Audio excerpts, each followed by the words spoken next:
Hello, everyone, and welcome. And thank you so much for joining us for this 13th episode of How Well Are You, the talk show.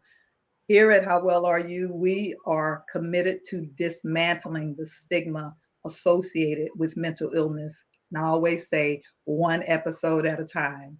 I'm Cynthia Mobley Howell, your host, and the driving force behind How Well Are You? As the founder and CEO, I am dedicated to guiding you on a transformative journey towards achieving your optimal well being in every dimension that is, spiritually, mentally, and physically.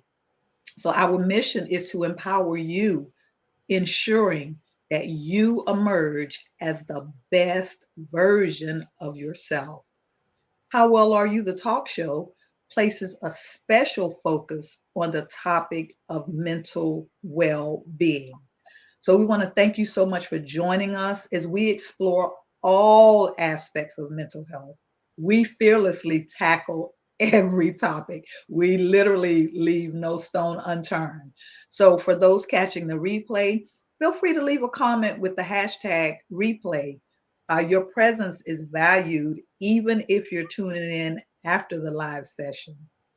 And I'm just loving this journey that we're on together, encouraging others to understand and have compassion for those who are navigating the complexities of mental well being.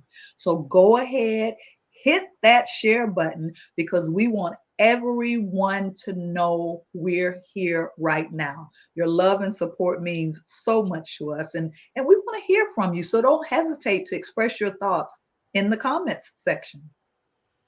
On this evening's episode, we're confronting stigma, myths versus truth. And we're here to unravel misconceptions, challenges, stereotypes, and we're going to debunk the mysteries surrounding stigma. So we're going to uncover facts that challenge our preconceptions and let's just illuminate the realities that we often overlook. So get ready to shatter those illusions and gain a deeper understanding of the issues that matter. So you're already familiar with the routine if you've been coming on. Take the next step, tag somebody, and click that share button because we want others to reap the benefits of the valuable insights we're about to uncover together. So let's spread the knowledge and make a positive impact on more lives. With great pleasure, allow me to introduce our esteemed guest. Dr. Lisa H. Fuller is a psychiatrist and mental health consultant. And by the way, she's also a pastor.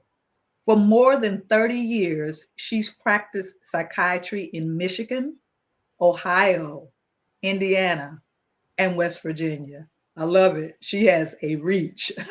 Presently, Dr. Fuller is the CEO and medical director for Discern Life Consultants Health. Dr. Fuller provides mental health awareness and training for organizations, chaplain corps, and churches.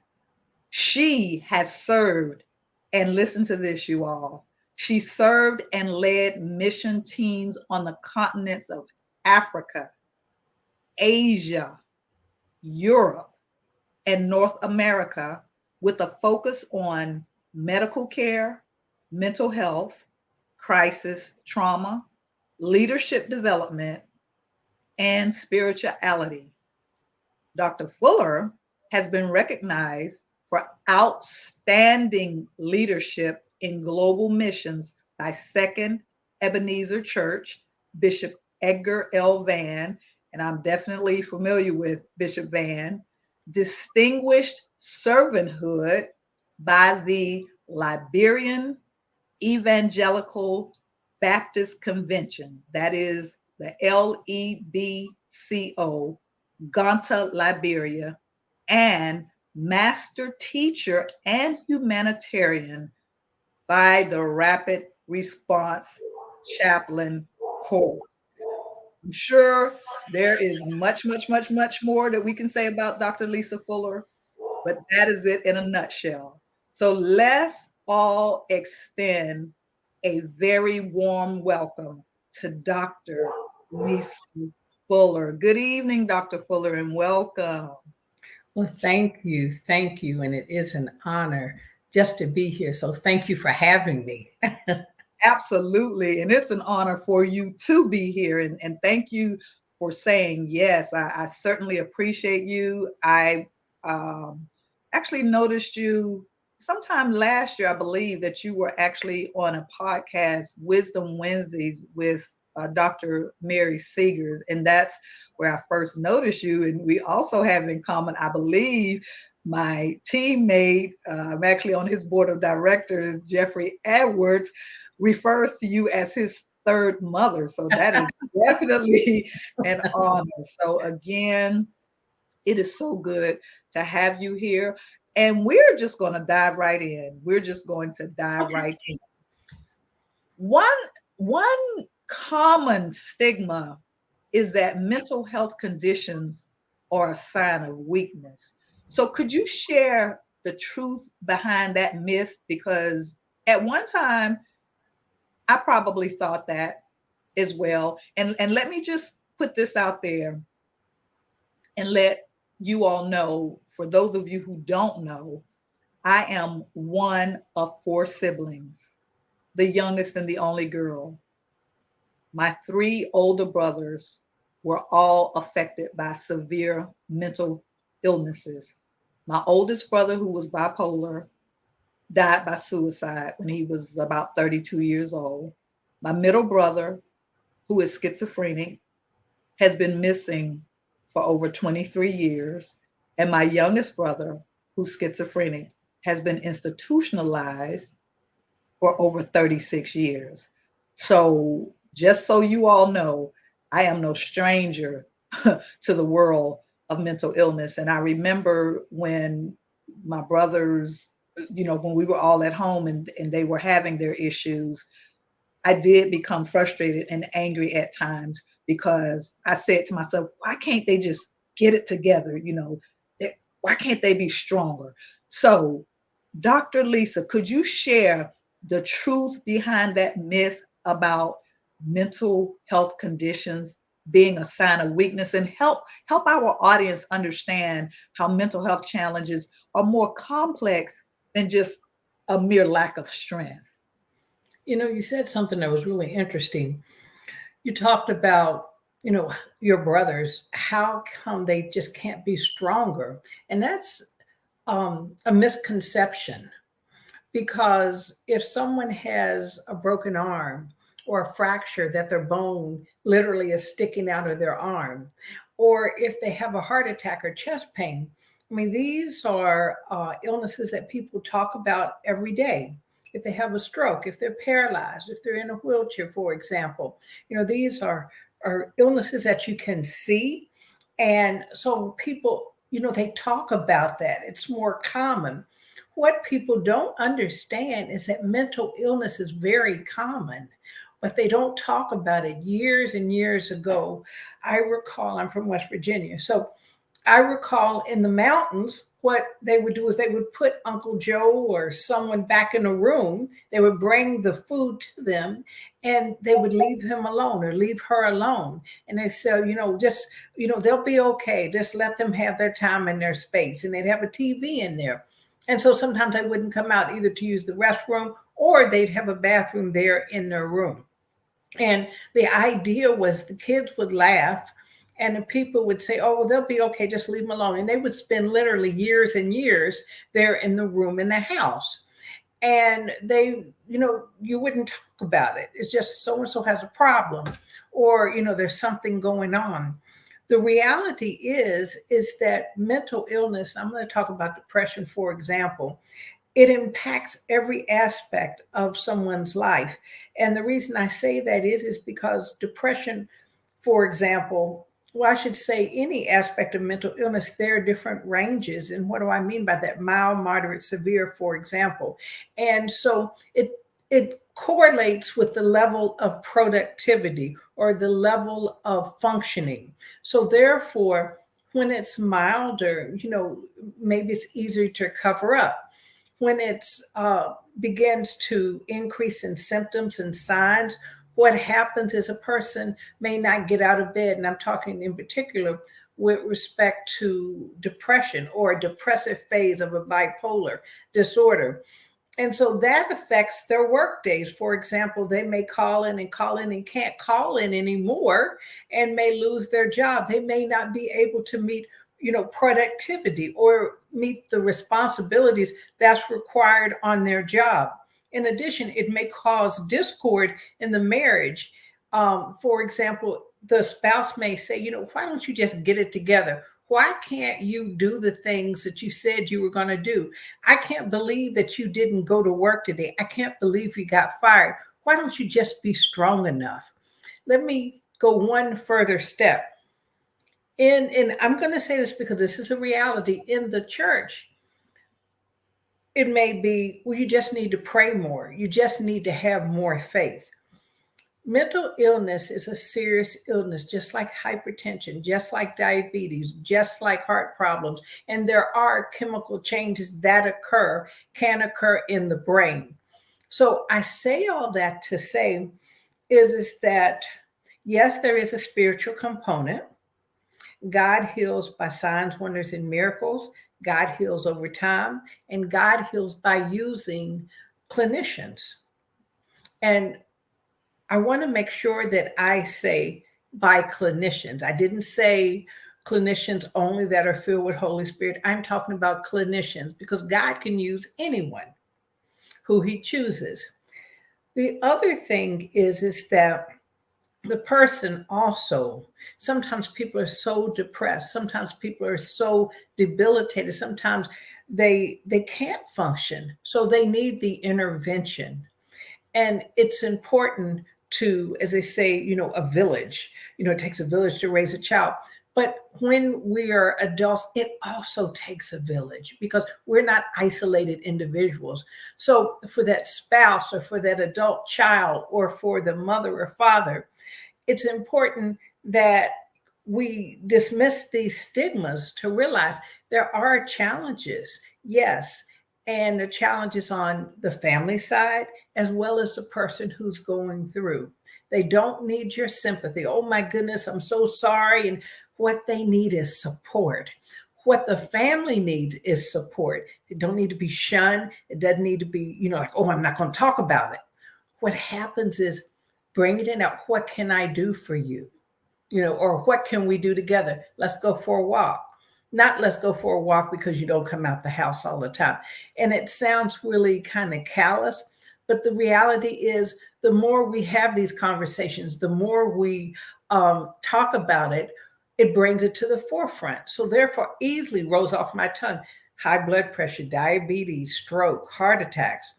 We need to begin to say these things as well. Depression, schizophrenia, bipolar disorder. The more we talk about it, the more we talk in the hair salons, the beauty parlor, I should say, the libraries, the schools, it begins to remove the stigmas. I love that. You said a lot there. Something that you said really resonated with me. You said they need support, not sympathy. Mm-hmm. Talk about that just a little bit more. You did mention, saying to them, perhaps, let's get out, let's go for a walk, not because you're cooped up in the house or staying in the room or whatever, but let's just do it. But talk just a little bit more about that support versus sympathy. It's important to, number one, identify that mental illness is a real illness. And number two, it's important to identify that it's not a character flaw. It's not a problem with morals or values. Let me step to the side real fast. So when you think about morals, when you think about values, that's that inner compass that talks about what's right or wrong. We all have it. We all have it. So we cannot just make the assumption that someone doesn't know the difference between right and wrong. We can't just make the assumption that they know better, they don't know better. We're talking, this is an illness, it's not a character flaw, it's not a flaw with respect to morals and values. And the other thing is that's where the first two steps of support begin. Knowing that it's an illness and helping looking at areas that you can be supportive. For example, I share with this when grief, when I talk about grief, and there are 5 steps in grief, but I don't want to go into that right now. But I just want to say this. Sometimes it's just a matter of sitting there, just sitting there. You don't have to, engage in conversation, or it's a matter of just knowing that the person has someone else on the other side of the phone that they can pick up and call and talk to. Maybe it's a matter of, you know what, I just feel, they may say, I just feel like I can't make it anymore today, or I can't make it anymore that moment, knowing that there's someone who can just sit with them for a while, not asking, what's wrong with you? This is what you need to do. Have you been taking your medicine? But sitting there.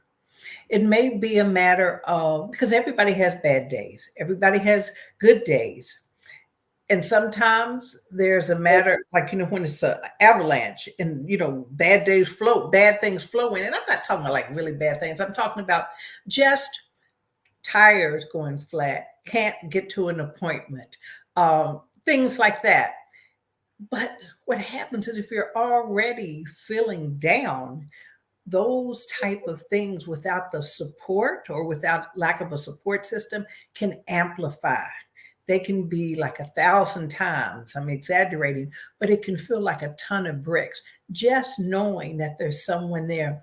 The other thing is family and friends actually going to support groups, learning and reading. This is the information era. So what happens is we can pick up Google, we can, look at podcasts, we can listen to broadcasts. There's so many avenues that we can help educate ourselves so that we can be supportive. That's wonderful. I love what you said. I also, there's something else that you said that jumped out at me when you were talking about that support. You mentioned about people in general having bad days or not so good days. How is a bad day for a person who's struggling with a mental illness already? How is that different from a quote unquote normal person who's dealing with a bad day? That's a really interesting question. And the reason I say that is because a bad day may be, and I'm giving you examples based on my experience. So I'm going to give you a couple of different examples. A bad day may be staying in bed and not getting out. A bad day may be leaving the curtains closed, just feeling down, no energy, as though, the world's against you. No one loves you. No one cares. You don't have anyone. And so what do? You don't get out of bed. You don't eat. You don't want to be bothered. And you put the cover over your head. You may not be sleeping.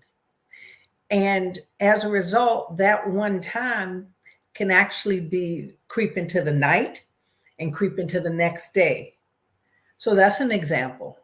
Another example is there may be, stressors in a relationship, or it may be the death of someone or trauma.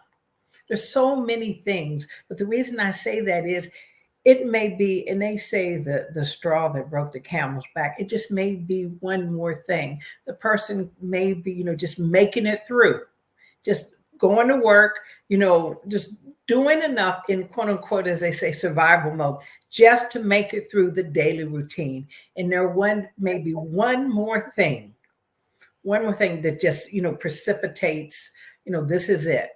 I remember when I was a young girl and we had this closet, and it was a small closet, and it was made of wood and had this little tiny latch. And so what I would do, my mother would call us for, time to eat. And I would put my toys in there and I would just go, go to dinner, run and go to dinner. But it was so funny because every single time that I wanted to, she would call, I just throw the toys in there. And eventually it did, just go higher and higher because I'd always get new toys. I'm saying this for a reason. The latch was on the outside and it was one of those old fashioned latches. And like I said, I just threw it in, close the door, threw it in, close the door. And this is true. And one day I could not close the door. And so I pushed it real close. I just pushed it. And while I was eating, the whole thing came open. And I mean, things came out, toys came out, just stuff came out. It was unorganized. I'd never seen that stuff for a while. But the reality is, our emotions are like that.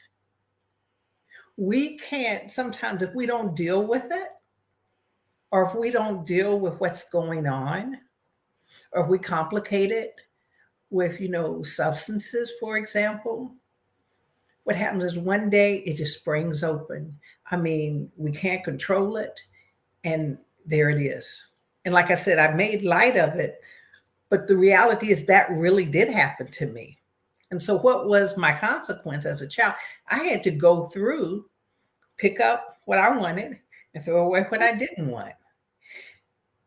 And I didn't understand as a child, but I look back on that. The reality is, when we're beginning to sort out our emotions, we have to go through and we have to get rid of some things. And so it's the same way, it's the same way we have to begin the healing process. If not, it's going to overwhelm and overtake us. I absolutely love that analogy that you used about your toy chest and how you just kept, you know, uh, throwing stuff in there, piling stuff in there at some point subconsciously, because that's just what you did. You just throwing it in there, not really putting it neatly so that it could, be in there and stay in there. And then all of a sudden, one day, you're steady piling stuff in. And then one day it just like, poof, it's just the latch pops open and out comes everything. And then so it is with our mental wellness. We keep pushing things down, like you said, and pushing things down. And a lot of that, I would venture to say, does have to do, and I'm going to dial back because you mentioned something early on that I want to address about being in the faith-based community and it being said, why don't they just pray harder, or why don't they just go to church a little more? And this was the issue with my family, unfortunately. My parents, my father was a devout deacon, my mother was a devout sister. They were devout followers of Christ, and that's all they knew. And no shade to them, but that's all they knew. And I remember not so much my daddy, but my mama saying, about my brothers when they started acting out, they need to go to church, they need to pray. And also, at some point, I don't believe that they were recognizing these symptoms as those of being a mental illness. I believe that they thought that my brothers were just acting out. And so, but to your point about that, at some point, then they did realize that it was a mental illness. But now there's this stigma that's attached to having a mental illness. We're church going people, and I'm a deacon in the church, and my children are going through this. I can't let anybody know. And I said all that to say, therefore, the treatment wasn't sought properly. And because of that, my brothers were not able to manage their illnesses. And so their stories didn't turn out too well, which leads me to my next question about misconceptions about the permanence of mental health disorders. People believing that a mental illness can't be treated or it can't be managed effectively. Can you shed some light on the reality of being able to recover and being able to live a productive and a fulfilling life, even if you're dealing with a mental health issue or a mental illness? I want to start with the easy part first. Um, some people say people with mental illnesses or have a diagnosis, I should say, of mental illness, say they're violent. They can't be left alone. Well, that is, I'm going to say it just like this, that's a lie from the pit of hell. So I say all that to say is not everyone who has a diagnosis of mental illness is violent. Let me say this another way. Not everyone who does not have a diagnosis of mental illness is violent. So, therefore, that dismisses that. The next thing is that, oh, they'll drug you up. You don't have the, you'll never be the same. They'll give you medication, they'll shoot you up, and it'll mess you up, and you have no control. I want to share this. I've had the opportunity to work in Indiana and Ohio, in Michigan, and West Virginia. And patients have rights. You cannot force someone or give someone something against their will. Only the court, the authority of the people given to the judge, can make that decision if a person is a threat to themselves, is a threat to others, doesn't understand their need for treatment, which can ultimately lead to, again, threat to themselves or others, or, they're not eating and they're not receiving the, not attending to the ADLs, for example, their hygiene, et cetera. And this could actually lead to, again, threat to themselves or others. I'm saying this for a reason. So the person who is a patient has to sign, give consent. And if they have a guardian, their guardian has to give consent. So that dismisses something else. And this is what I share with my patients. I tell my patients, you have the right to say no. But if you say no, share why. I don't want to take this medication because it makes me tired. Make sure you say it. Don't just say, no, I'm not going to do this. Not just say, you have rights, so speak up. Say, I don't want to take it. It makes me feel tired. I don't want to take it. I have side effects. Therefore, you can engage in conversation. And when you engage in conversation, your doctor is more likely to listen to what it is versus I'm just not doing it, or I don't want to do this. Because then what it does is, even though most doctors won't say it or clinicians won't say it, it develops an environment where both sides become defensive. And the reality is it's therapeutic. You want a therapeutic relationship. You want to be able to discuss and to talk. So that's another myth. Something else is that people, and this is a myth, who have mental illnesses, they can't live alone. People who have mental illnesses can't work. Okay, again, they're myths. I have the opportunity and had the opportunity to treat multiple patients throughout the years at different levels of functioning. What do I mean by that? Some people are not functioning, for example, and I'm talking about, 40-hour work week, have children, married, et cetera. Some people have disabilities where they can't, go to work. But regardless, even someone who has a disability can work if they choose to. Now, let me tell you some of my background. I used to work at Goodwill for just a couple of hours per month.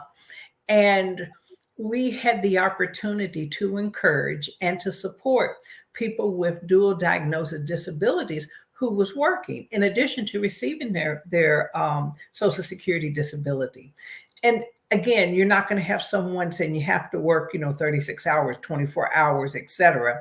But what happens is if you look at people where they are, if you take someone where they are, and that's the way you want people to receive us, receive us where we are, don't prejudge us. And as a result, what happens is that you begin to engage. And when you engage and you meet the needs, you serve the people, you listen to the people, what happens is you begin to build a therapeutic relationship so you can hear what it is that they're saying. I tell the residents, I said, if you listen to someone, I'm talking about physically, mentally, if you listen to someone long enough, they'll tell you. They may not say it in medical terms, but it doesn't matter because you're trained to hear that. They will listen, they will tell you rather exactly what it is that is wrong with them. And of course, you need to do the tests and etc. But what happens is it gives you, a guide to say, oh yeah, my stomach hurting. Oh yeah, my head's hurting. Oh yeah, I have the worst headache I've ever had in my life. Well, it's like, do they have an aneurysm, for example? I'm just giving you some examples. But the point I'm making is it opens up that doorway. So that's another myth. People who have diagnosis of mental illness, they can work. People who have diagnosis of mental illness, they're not all violent. And I'm saying it like that to amplify myth versus truth. People who have mental illnesses have the legal right to make decisions of what medications they can take, unless they have poor insight and judgment and they don't know, or they're a threat to themselves and others. Okay. People who have diagnosis of mental illness, again, what happens is that they can live independently if they choose to. There is social living. Social living can be group homes, meaning an AFC. An AFC is like, for example, a license run. They're room and board. Room and board is like you, I, or someone else goes and rents a board, rents a room. So at a house, and there are other people just happen to live at that house. It's a matter of, they can have their own home, or they can rent a home, or they can rent an apartment, or have condominiums. So these are this is the stigma that's associated, that's around it. And we're dismissing that. Like you said at the beginning, we're dismissing that. Mm-hmm.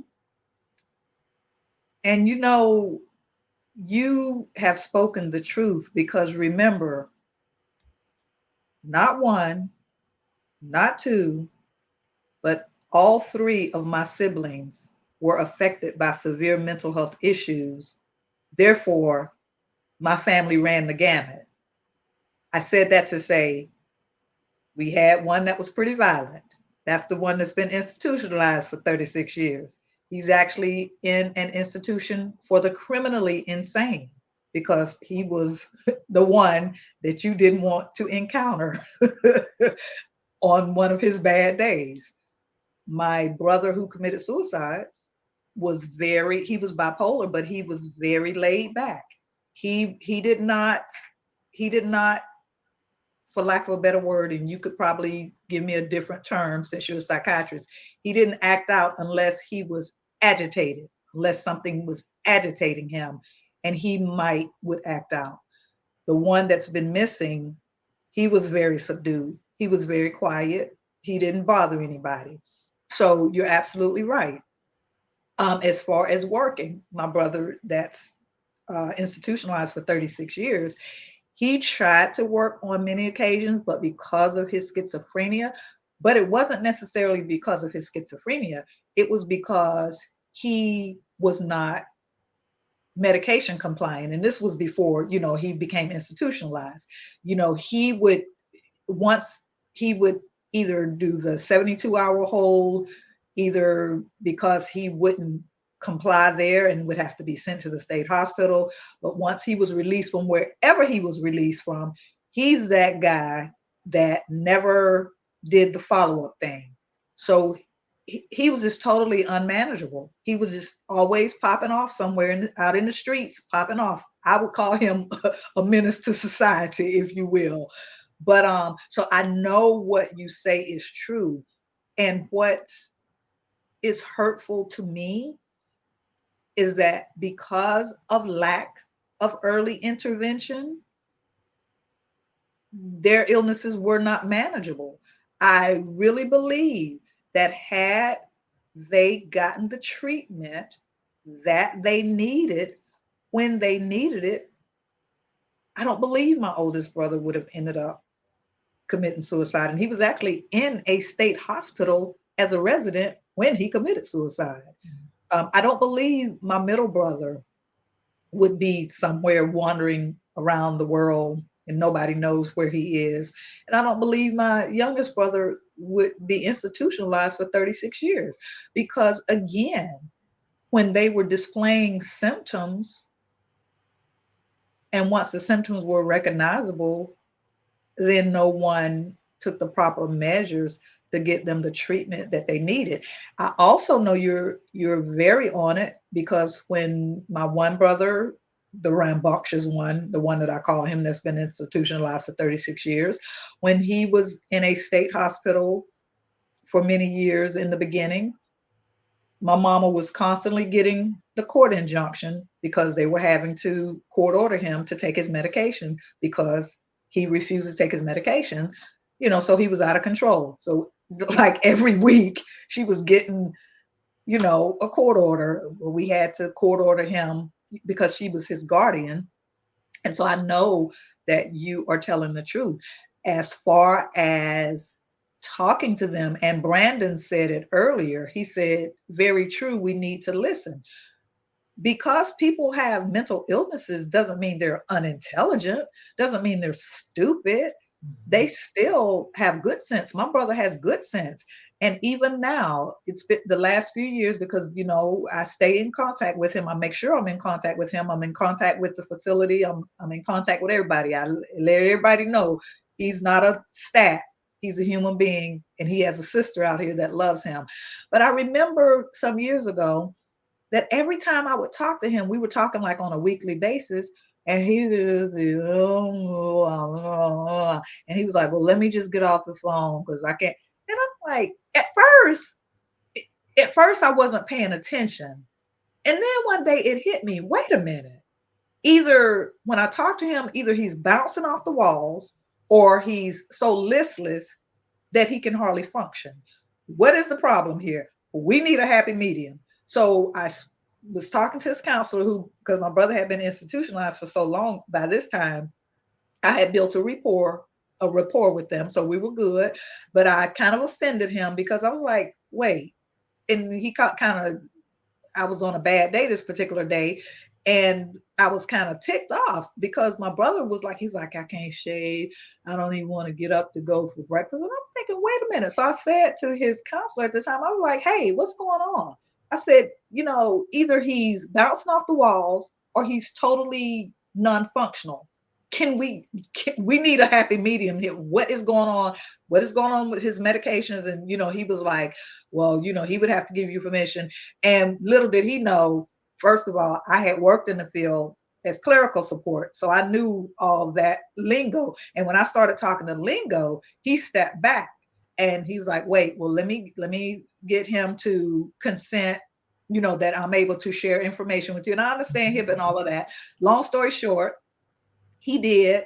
My brother said, yeah, share with her what's going on. I was like, what's he on? I mean, what's going on? Why is he like almost non-functional? Like I said, one time I talked to him, he's bouncing off the walls. The other time he's like totally listless.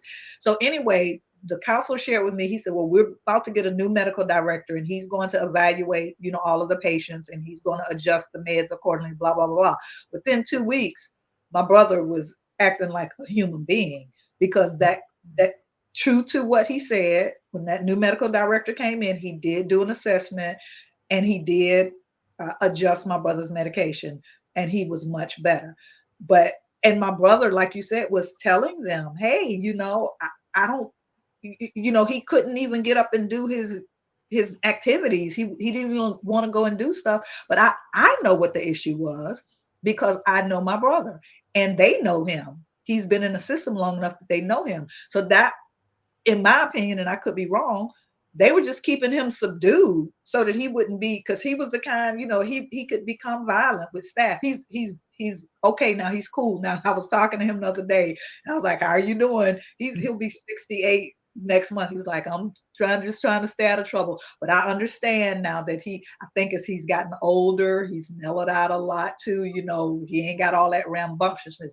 But so I know what you're saying is so true, Dr. Lisa. And we're going to pause for a break because this is getting so good. And I always do this. I try to stop like halfway, but it never works out because it's so good. So to our awesome viewers, we're going to take a quick breather, but I don't want y'all to go too far. So just get ready to dive back in with us as we return soon with the incredible Dr. Lisa Fuller as she continues to shed light on stigma, myths versus truth. So hold on. We will be right back after this infomercial.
All right. Welcome back to our wonderful viewers. And we're diving right back into our interesting discussion on stigma, myth versus truth with the phenomenal Dr. Lisa Fuller. So let's continue unraveling these misconceptions together. So, Dr. Lisa, I want to ask you this.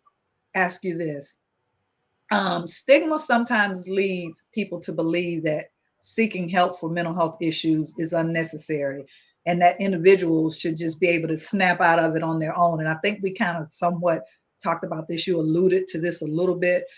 But what is the truth about professional intervention and the importance of seeking appropriate support? And in answering that, also kind of give us some signs and symptoms of someone who may be experiencing a mental health issue. You know, there are a lot of people, I'm going to say it in a general term. There's so many people who have experienced and are in the process of experiencing mental illness and do not receive treatment. And their level of functioning may be declining, their productivity at work, et cetera, their interpersonal relationships may be intact or may be interrupted. So when I think of, and I'm going to use myself, when I think of someone who needs treatment and doesn't get it, there are several aspects in the person's life. And in my mind's eye, I see a person, then I see around them their relationships, their marriage, their family ties, raising their children, their work relationships, etc. Even the church, their church relationships, all of these, and I said church relationships, I didn't say the relationship with God. All of these things, these areas, just a few, can be affected. So, and I think of people as a whole, you know, physically, I think of people spiritually, I think of people with respect to their soul. Now, what do I mean by soul? A soul is encompassed of, and I'm talking as a, well, I'm not a theologian, but as in theology, is their mind, their will, and their emotions. So I say all that to say this, is that let's start on a side note with physical. There are physical illnesses that do affect the mood. There are physical illnesses, for example, anemia. So therefore, there are different types of anemia. I'm going to be general because of our time restraints, but anemia can cause, fatigue, for example. It can cause just feeling down, lack of energy, lack of motivation. Thyroid, when you have hypo meaning low, when you have low thyroid, you can feel down, lack of energy, constipation, brittle hair, for example, brittle nails. I'm just touching upon the other things, weight gain. There can be hyperthyroidism when, you can't gain weight. You're literally bouncing off the walls. You have mood instability, for example. irritable. So the thyroid disorder, so anemia, thyroid disorder, there are certain malignancies, um, cancers, for example, that can affect mood. There are other things, there are medications that, for example, if a doctor gives a medication, and let's just say they have an illness, iatrogenic is the word, is caused by that. So their medications can affect the mood, that can cause mood changes. So it's important to know the side effects to certain medications. Steroids, for example, steroids can, even to the point where you can see psychosis.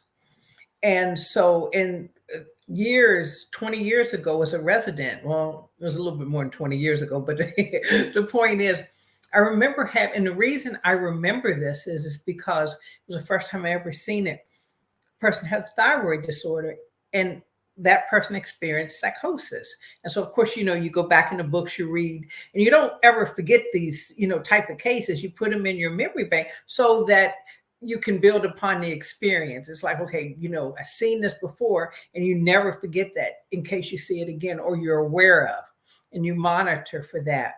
So I say all that to say there are medications, there are illnesses, physical illnesses that can cause it. And I just named a few.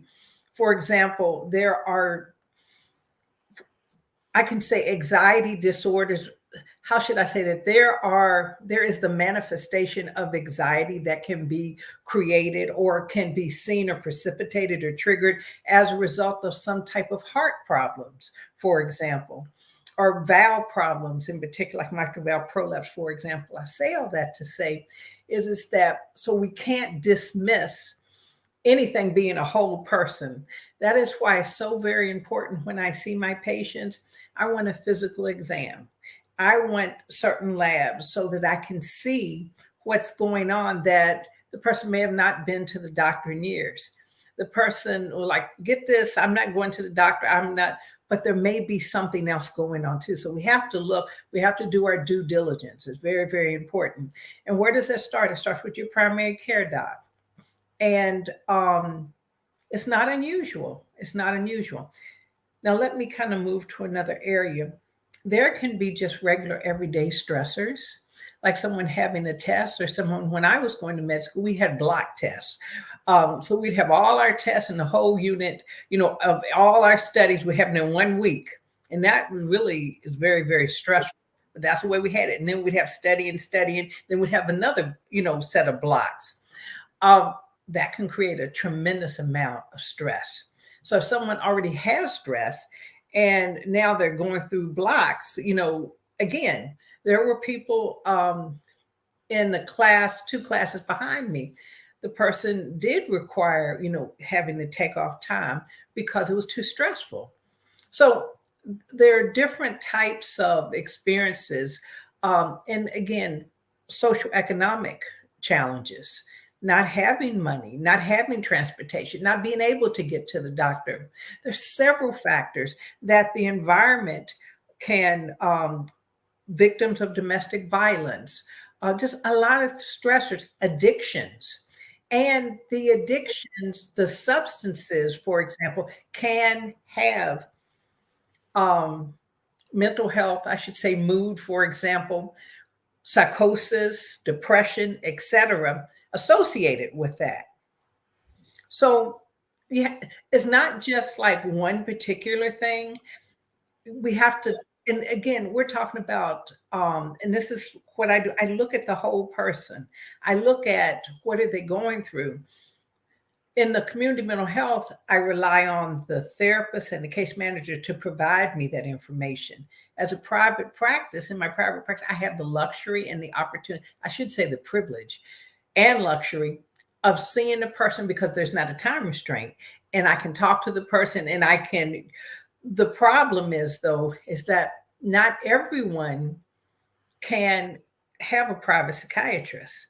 And again, it goes back to insurances. It goes back to people who have more severe illness or chronic illness. They need more treatment. So I don't have a case manager on staff who can go and look for, and I'm talking about my private practice, can go and look for housing and etc. But in an ideal situation, that should be provided to everyone who needs it. Um, I'm saying all this to say it's multiple things. And so, what are the consequences of not receiving, and that was your question, treatment? I'm going down several paths that may never occur, but it could be homelessness. It could result in divorce. It could result in having your children removed. I'm talking about male and female. And again, an illness getting so severe, symptoms becoming so severe, and I'll get to the symptoms in a minute. It could result in losing one's job or job termination. It could result in dropping out of school. And so there are multiple impossibilities that could occur. Now, I want to just share just a little, just touch base just a little upon some of the symptoms. For example, depression. I had mentioned some of them, like a down feeling, sadness, a depression, where you're more sad, you're more down more days. Let's just say 30 days. You're down more days than you are, feeling quote unquote normal, whatever normal may be for a particular person. But I want to share that. Another thing is you can see anxiety, and anxiety can be excessive worry and feeling overwhelmed, for example. It's kind of there, and but having panic attacks as you feel anxious, and it comes out of nowhere. And you can have manifestations, for example, of your heart racing, feeling as though you're going to die, shortness of breath. So I'm just giving you a couple of things, because the good thing is that we have resources, we have information, we have county agencies that provide, and we have federal agencies that provide information to people, those who are seeking it. For example, schizophrenia is a thought disorder. So one may see auditory and visual hallucinations. They may see delusions. It means believing in something that's not real. They may experience thoughts of persecution, paranoia. Again, I'm just kind of touching. What is a common thread in the illnesses is an interruption in sleep. For someone who's depressed, they may sleep too much, or they may not sleep at all. For someone who may be experiencing, for example, bipolar disorder, there may be a lack of need for sleep. And what do I mean? Going days without sleeping and feeling as though, what, got to get up and keep on going. When you say bipolar, bi means two.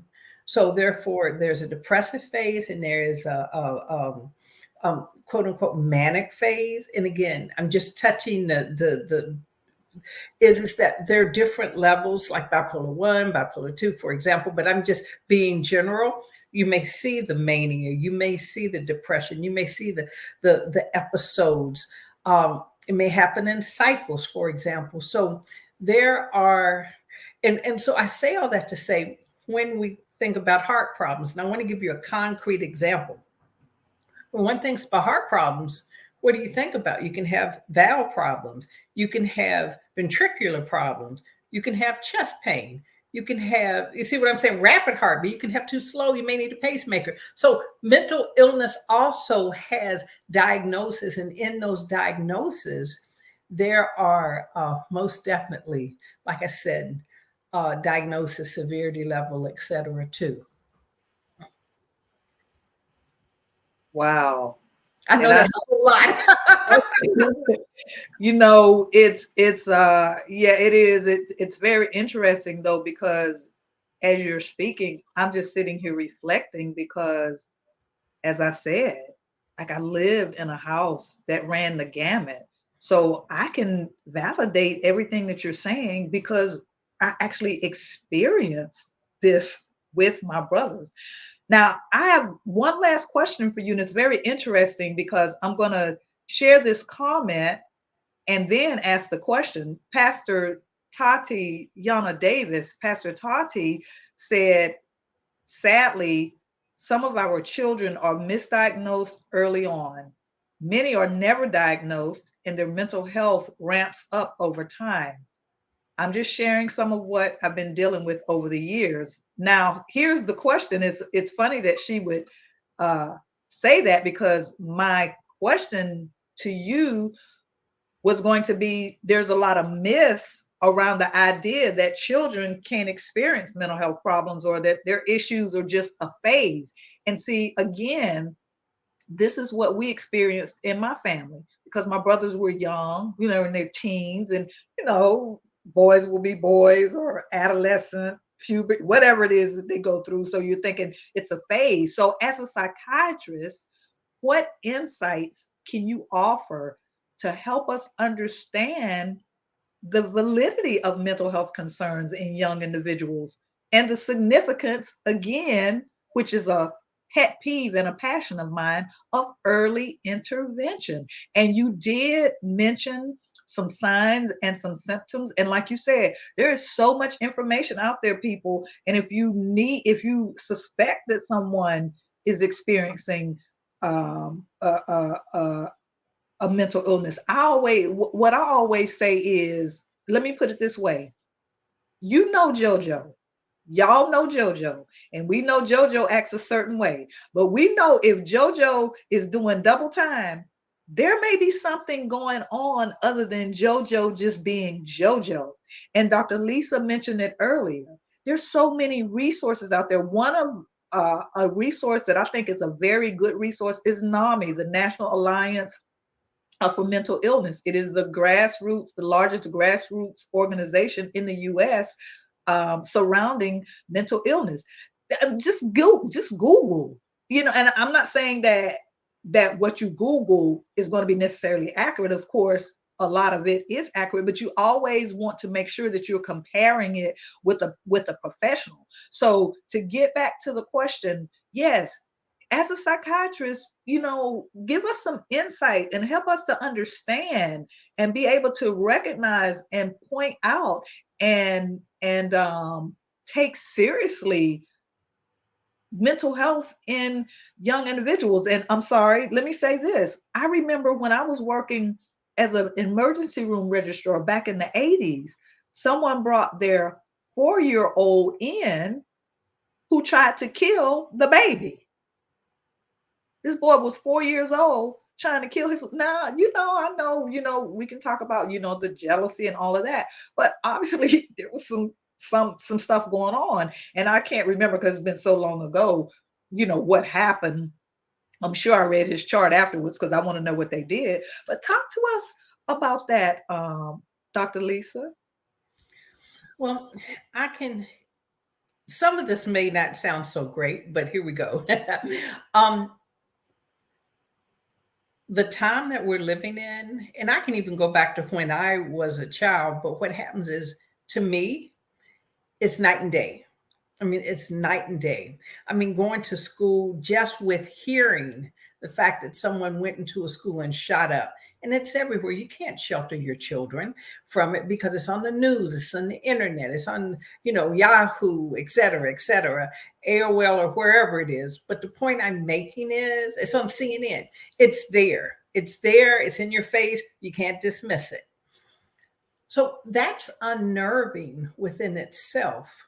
So it needs to be discussed and not hid with the children, because there's already fear and there's already anxiety. What if this happens in our school? What if it happens? What are we doing? Why should I go to school with the possibility of that occurring? That's and the thing is, the other thing, a piece of it is that there are traumas that occur, and I'm going to be there are drive-bys that occur. There are shootings that occur. There are traumas where the father, the mother loses their job and the person in the family is homeless. There are siblings that die. There are siblings that kill themselves. There's bullying that goes on.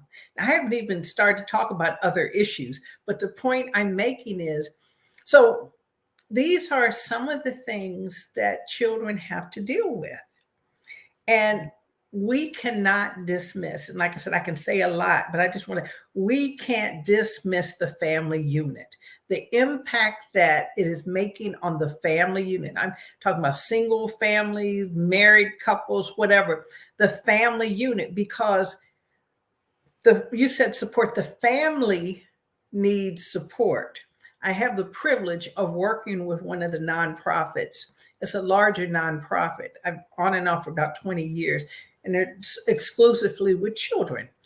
And what happens is you can't dismiss the, it's like, oh, this child is a bad child, they're acting out in school, da da da da. You can't just isolate that and not look at what's going on in the family.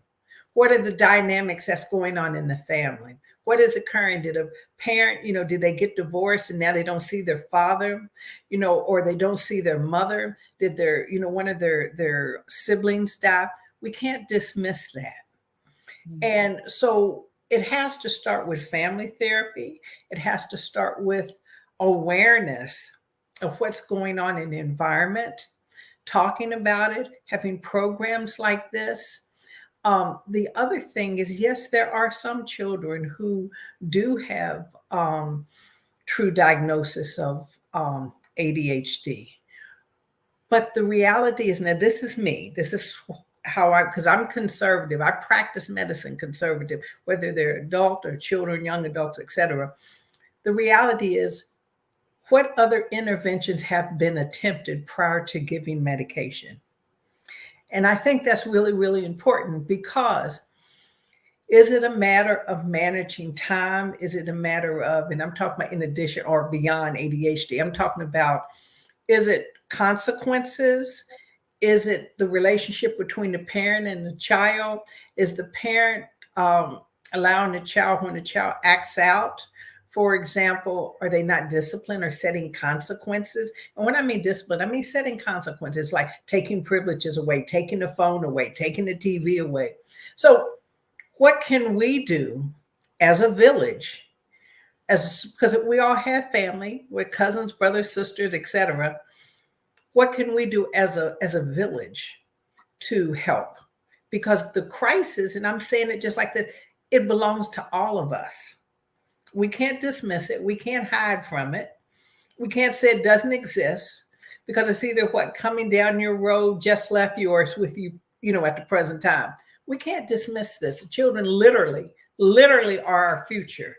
And so it's very, very important that we look at it and realize what can be done. So, as I said, programs, awareness, going into the schools, school counselors, wraparound programs which help the parents and the children to, work together, form bonds, relationships.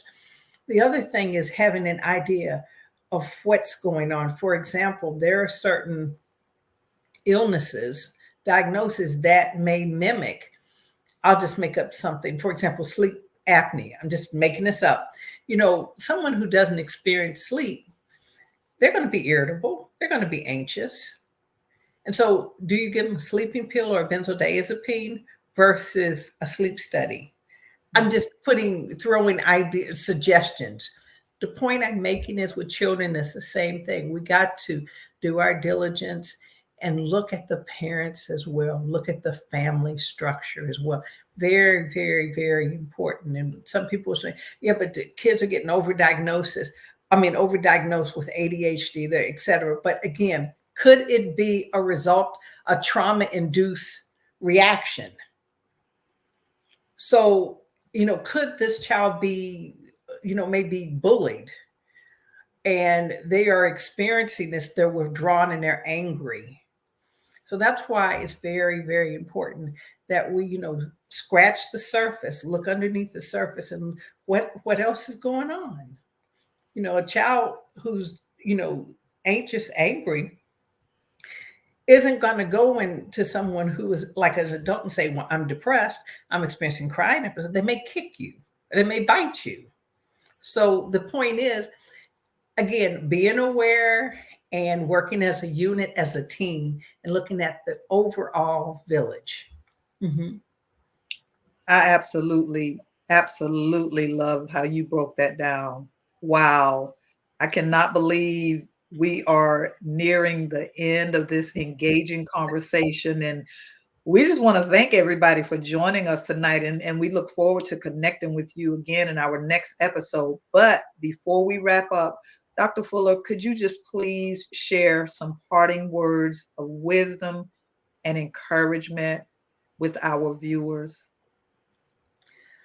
I just want to say this.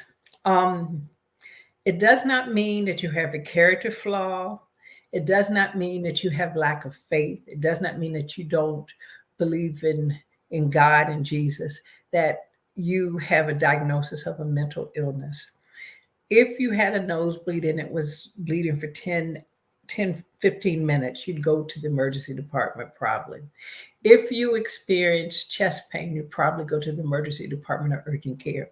The issue is, like Cynthia said, we're breaking through the roof, we're breaking through the boundaries. And the reason why is because the body of Christ, the people who are not the body of Christ, the overall everybody either knows someone or is familiar with someone or has someone in their family with a mental illness. Now, I'm not saying everybody has a mental illness, but the reality is it is an illness. It is a true illness. And please remember, this is my last words, that God heals by signs, wonders, and miracles. I truly believe this. He heals over time, and he also heals by using clinicians. Wow, that was some good stuff. That was some good stuff. So, lastly, Dr. Fuller, could you please share the services or products that you currently provide? Additionally, could you enlighten our audience on the best way to get in touch with you? First and foremost, I want to say 988. Call that number. It's crisis 24 hours, 7 days a week, and it is a national number. Suicide line, suicide, and there's someone on the other line. There's someone on the other end. That's important. 988. With respect to myself, it's really simple. drlisahfuller.com. Dr. Lisa H. Fuller for, I don't know, training. I love to do training. I'm beginning to, go transition into, partially retirement. So I want to do community awareness. So Dr. Lisa H. Fuller for training or speaking opportunities to bring community awareness.